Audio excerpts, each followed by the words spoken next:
Quiero decir que si vamos a la libertad de expresión meramente, no sé si lo que molesta de mí es el estilo, pero sí sé que molesta lo que digo y creo que nosotros tenemos la vocación de informar y la corrupción no tiene sexo. Creo que detrás del tema de la mujer no se defiende a la mujer, se está defendiendo a una mujer. Y creo que se está utilizando la palabra misoginia discriminatoriamente para marcar a aquel que a lo mejor pregunta cuándo hay un juicio a la vicepresidenta. Quiero decir también que hace 7 años que vivo sufriendo sistemáticamente con pruebas y denuncias los escraches en los teatros, la prohibición de trabajar en los municipios kirchneristas, está todo documentado. Además, no sé, la señora que pasó, cómo puede hablar de periodistas agresivos cuando ellos tienen un guasorra mandado a la puerta de los medios a insultar periodistas, a pedir periodistas, fotos con Cristina y con Alberto para presentar cuando quieran, un tipo que manda a quemar los silobolsas, un tipo que manda a abrir los silobolsas y quemar los campos. Y quiero hablar también que fue insultado en la autopista del Sol,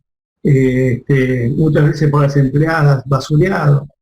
y denunciado en la autopista del Sol, y cuando respondí al aire se me trató de misógino, se enojó. Por eso digo que la corrupción no tiene sexo, y puede ser un hombre o una mujer que me falte el respeto, o yo, pero para eso están los tribunales de la nación, y no el instituto de Miriam Lewin, que dijo que me tenían apuntado y ya se iban a encargar de mí, o la señora Donda, que dijo que gente como yo no tenía que existir al mejor estilo que Beliano.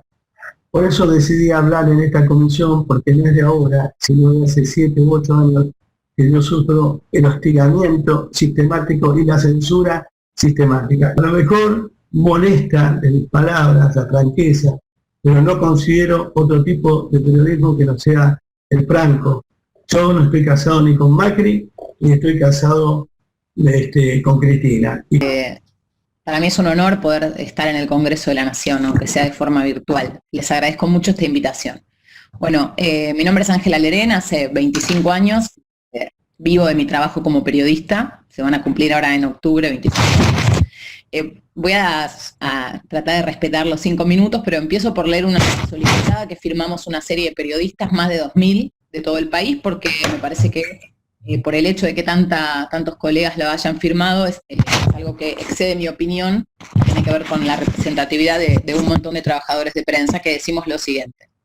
¿Creemos que las y los periodistas somos víctimas de campañas de difamación y presiones, como sostiene un comunicado reciente de periodistas y empresarios de medios de comunicación? Las y los abajo firmantes, periodistas de medios privados, públicos, autogestivos y comunitarios, desocupadas y desocupados, así como también analistas de los medios de comunicación e integrantes de entidades vinculadas al estudio y la agremiación, creemos que las y los periodistas, como toda la ciudadanía, estamos sometidos al escrutinio público y a la ley. No tenemos privilegios, y no toda crítica, por exagerada o injusta que sea, puede ser considerada como un ataque a la libertad de expresión. Aún dentro de nuestras diferencias, de nuestras distintas realidades y hasta de las dificultades que el propio medio en ocasiones nos impone, sí creemos que el periodismo debe ejercerse con profesionalidad, libertad y dignidad, y que en el necesario vínculo con el poder y las fuentes tenemos reglas por cumplir. No vale todo. Entendemos que la defensa de la libertad de expresión tiene una acción doble, nuestro derecho a informar y el derecho de la comunidad de informarse. Y entendemos a esa libertad de expresión como una conquista colectiva, no desde posiciones individuales ni sectarias. No es nuestra libertad, es de la sociedad. Un mejor periodismo es decisivo para contribuir a una mejor discusión pública, sobre todo en tiempos tan complejos como estos, atravesados por la angustia de una pandemia. Aquí termina la solicitada, la firmamos más de 2000 trabajadores y trabajadoras de prensa. Es importante para mí decirles que circuló por todo el país y que circuló también por compañeros y compañeras que no están en los grandes medios, que no tienen muchos puntos de rating, que no firman autógrafos o se sacan fotos por la calle, pero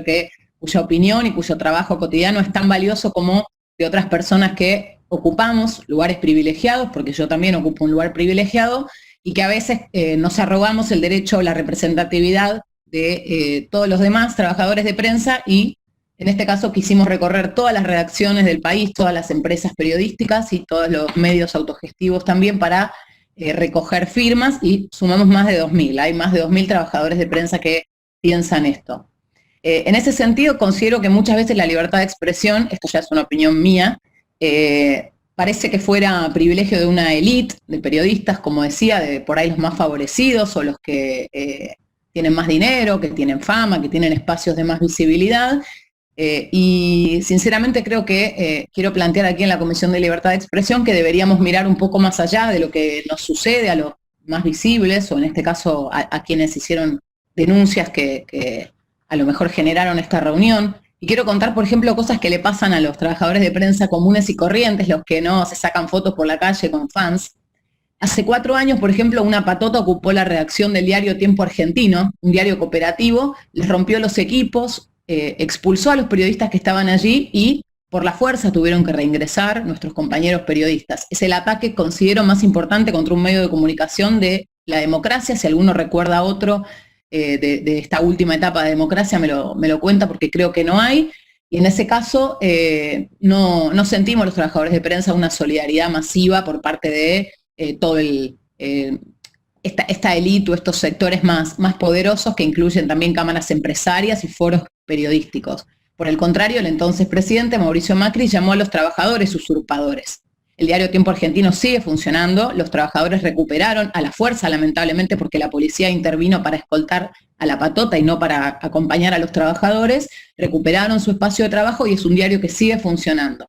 50 periodistas fueron agredidos, lastimados o sus equipos fueron rotos en manifestaciones durante los últimos 4 años. 4.500 puestos de trabajo se perdieron en la etapa anterior, en el gobierno anterior. Cerraron empresas sin pagar indemnizaciones y se pagaron salarios en cuotas. Esto es lo que les pasa a los trabajadores de prensa que no tienen cámara ni pueden convocar reuniones de la Comisión de Libertad de Expresión. En Telam echaron a 354 trabajadores. Hernán Lombardi, entonces responsable de los medios nacionales, lo celebró con la frase «ganó el periodismo». La justicia le dio la razón a los trabajadores, no se puede despedir un porcentaje tan alto de trabajadores de una empresa sin un proceso preventivo de crisis. Eran despidos ilegales, la justicia les dio la razón. En Clarín hubo 65 trabajadores despedidos y sus tareas se distribuyen en el resto de los trabajadores, es decir, se echa a 65 personas, pero no se contrata gente nueva para hacerse cargo de esas tareas, sino que se le endilga a quienes ya están totalmente desbordados de tareas.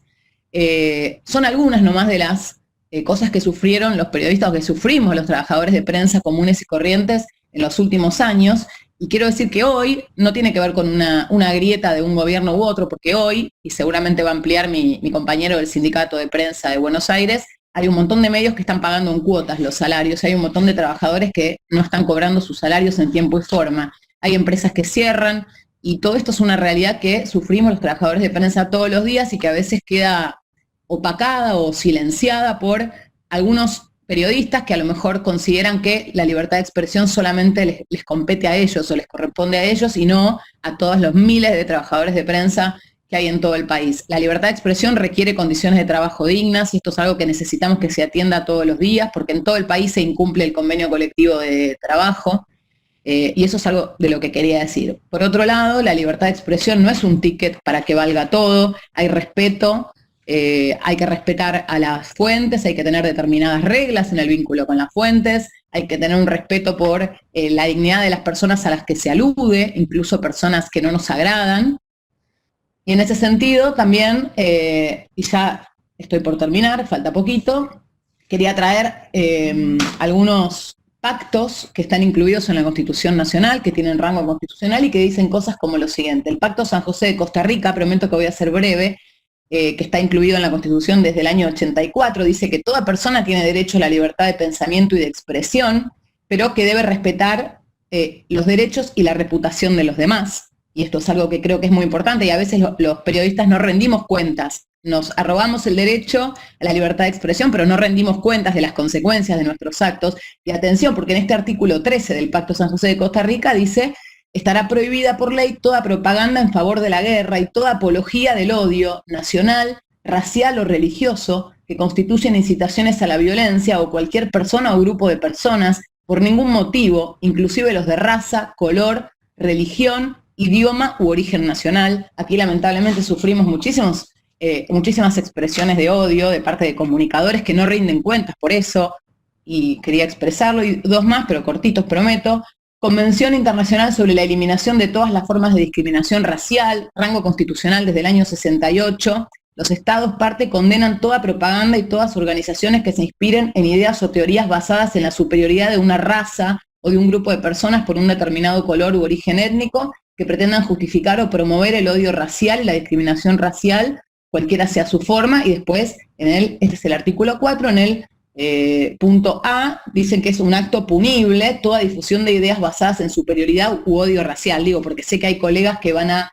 alegar ser perseguidos, y yo quiero señalar que está mal incitar el odio racial, étnico, religioso o de género. Y aquí lo último que voy a decir, las formas de discriminación contra la mujer, una convención para eliminar las formas de discriminación contra la mujer incorporada a la Constitución Nacional en el año 1985, que dice: los estados partes condenan la discriminación contra la mujer en todas sus formas, convienen en seguir por todos los medios apropiados y sin dilaciones una política encaminada a eliminar la discriminación contra la mujer, y dice en el punto E de este artículo 2, tomar todas las medidas apropiadas para eliminar la discriminación contra la mujer practicada por cualesquiera personas, organizaciones o empresas. Y lamentablemente tenemos colegas que discriminan a las mujeres con sus dichos, que incitan al odio por género, por clase, por religión, por etnia, y algunos van a participar hoy en esta comisión. Entonces no quería dejar de señalarlo, porque tenemos reglas que cumplir, y cuando no cumplimos esas reglas tenemos que responder por eso, y eso no es una persecución contra la prensa. Y por último, también lamentablemente hay integrantes de la Cámara de Diputados que agreden muchas veces por cuestiones de género, por ejemplo, y en ese sentido me quiero solidarizar con Rosario Ayerdi, compañera de Perfil, editora de Política de Perfil, que fue por una persona que está en este grupo y que hasta hace un rato no estaba con la cámara, pero estaba conectado, que es el diputado Fernando Iglesias, que la agredió con una cuestión que incluye el género, alegando que ella tenía un romance con un político, involucrando su vida sexoafectiva para atacarla. Y eso también lo quería señalar, porque la libertad de expresión no incluye poder decir cualquier cosa, y esto también tiene que ver con los diputados, las diputadas, los senadores, las senadoras no pueden decir cualquier cosa en cualquier contexto, tampoco los presidentes, tampoco los ministros, pero a veces parece que cuanto más grande, cuanto más importante es el nombre de la persona que se siente afectada, más revuelo genera. Y bueno, hay un montón de periodistas en todo el país que se sienten afectados por cuestiones que no tienen que ver con símbolos, sino que tienen que ver con cuestiones materiales, con agresiones concretas, y eso también lo quería traer aquí a esta comisión. Les agradezco mucho la invitación, me voy a quedar un rato más escuchando y después me tengo que ir a cocinar para mis 3 hijos, esa es mi tarea del mediodía, pero les agradezco mucho que me hayan dado la posibilidad de expresarme aquí.